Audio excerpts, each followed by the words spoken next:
Toronto CEO Nathaniel Brown took to the stage today to praise Interpol and Tarvis security services for thwarting what could have been a major terror attack during his Safe Harbor convention last week.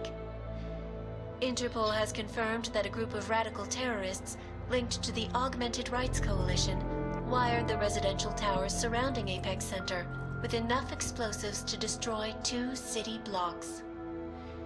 As shocking as that fact turns out to be, Brown had only this controversial opinion to give. We must not make rash decisions based on fear, nor should we allow a vocal minority to dictate our future.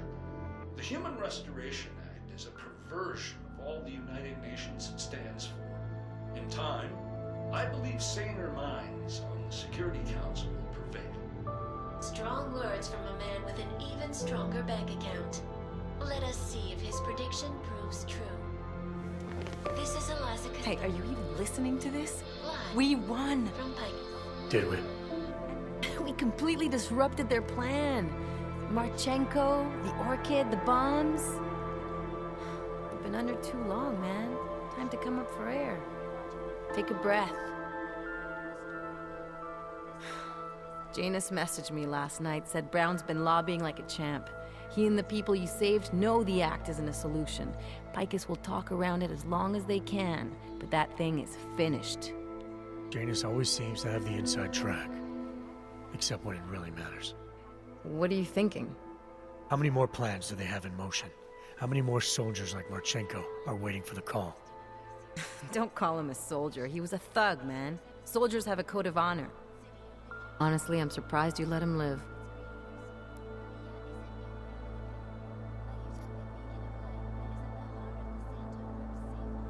It wasn't my place to play judge and executioner, Alex. We should be concerned for every life, no matter how badly it's been lived.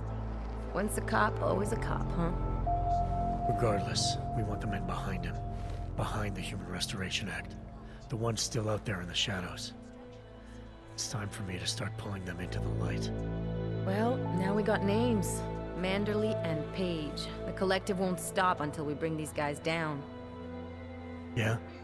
Well, there's one more name I want to put a face to. Janus. So that's what you've been chewing on.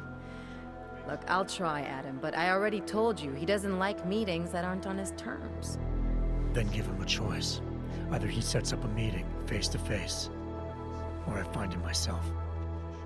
I think it's high time we met the man behind the mask, Alex. Don't you? Criminals may have achieved the impossible in Prague last week. A break-in at the most secure data archiving facility in the world. According to rumors circulating the internet, forensic computer experts were invited to examine the Palisade Property Bank's lava wall defenses after one of its account holders reported an unusual data retrieval delay. No word yet on which account holder filed the report, or what information, if any, was accessed. Palisade Bank Corporation owners released a statement earlier this evening, claiming that any rumors of a break-in at our highly secured facility are just that, rumors. Between you and me, folks, I think they doth protest too much. A coroner's report released in Prague today offers shocking new insight into the death of Dr. Talis Rucker, former leader of the Augmented Rights Coalition. Apparently, the primary cause of the doctor's death was the exceedingly high level of alcohol found in his system. No other toxins were present, nor were there signs of any suspicious activity. Sources close to Rucker tell me he had been struggling with alcoholism ever since becoming a public figure. I am sure I do not need to remind you folks that the organization he founded, the Augmented Rights Coalition, has been linked to last week's horrifying terror attack in London. Augmented terrorist Viktor Marchenko, whom law enforcement officials describe as being instrumental in the planning and execution of devastating violence in London last week, is being moved to a secure facility for questioning. A long-standing member of the Augmented Rights Coalition, Marchenko has been very outspoken about his motives for the attack, claiming it was appropriate retribution for injustices suffered by the Augmented. I do not know about you folks, but there is only one question I really want the answer to right now. When will the United Nations pass the Human Restoration Act so that dangerous killers like Marchenko can no longer terrorize us. It seems not so long ago that Dr. Tallis Rucker was on this very program, trying to convince all of us that his Augmented Rights Coalition was a non-violent organization. Today, of course, we are all a little bit wiser. It did not take long for ARC to reveal its true colors once Dr. Rucker was dead. Since last week's attack, the United Nations has officially labeled ARC a terrorist organization. As we speak, brave state police officers in the Czech Republic are raiding ARC-controlled compounds inside the Udalek complex. Here is an example of the defiance they are encountering. This is where you have it all wrong. Wrong! ARC was framed. You people, you don't see, you don't realize that Viktor Marchenko was not ARC. He was trying to kill ARC, kill the cause. But he has failed. We are strong, we are innocent, and we will not be used as pawns by rich, scared men who want to make us less than human.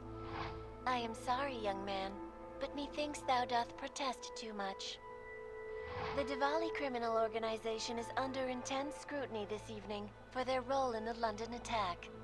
Evidence uncovered by Interpol indicates that high-ranking members of the chapter in Prague supplied weapons and logistical support to ARC terrorists. Among those being sought for questioning is Radic Nikoladze, leader of the Diwali's Prague chapter. Sources close to the man tell me, however, that Nikoladze has gone off the grid, and it is unlikely he will ever be found.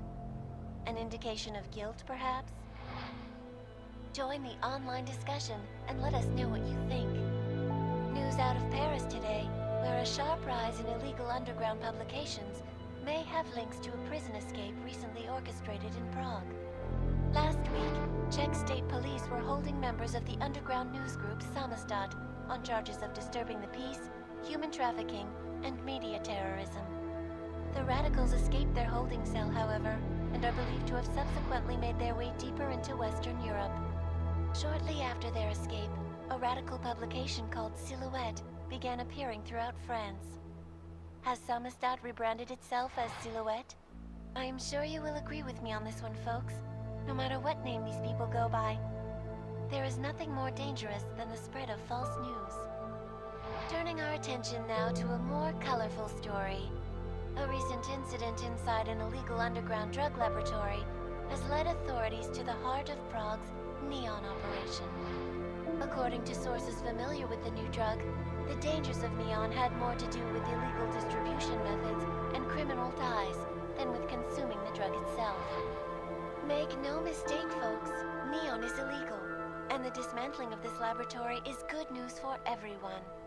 However, some government officials have hinted to me that the drug may have therapeutic benefits, and if so, a government-approved version of Neon could be made available to the public eventually.